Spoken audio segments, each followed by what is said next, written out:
আল্লাহু আকবার। তারেক রহমান সাহেব 25শে ডিসেম্বর বাংলাদেশে আসবে, এই নিউজটা কভার চলতেছে, তোলপাড়।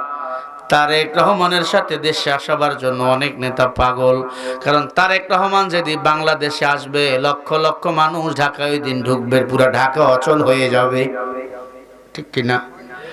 আমি তারেক রহমান সাহেবকে বলবো, অনেক দিন পর 20 বছর পরে দেশে আসবেন, আলহামদুলিল্লাহ, ওয়েলকাম, আপনাকে স্বাগত।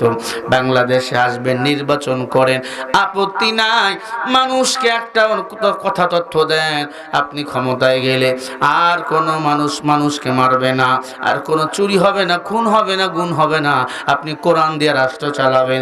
এমন যদি একটা গ্যারান্টি দেন, কোরআন দিয়ে রাষ্ট্র চালাবেন, বেনামাজি যদি নামাজ ছেড়ে দেয় 6 মাস জেল, 10,000 টাকা জরিমানা। আল্লাহর কসম, ভোটের পরের দিন 12 তারিখ ভোট, 13 তারিখ আপনি প্রধানমন্ত্রী নির্বাচিত হবেন। বাংলার মানুষ সবাই আপনাকে আমরা ভোট দিয়ে নির্বাচিত করব, কারণ আমরা কোরআনের আইন চাই, আল্লাহর আইন, আল্লাহর জমিনে আমরা বাস্তবায়ন করতে চাই।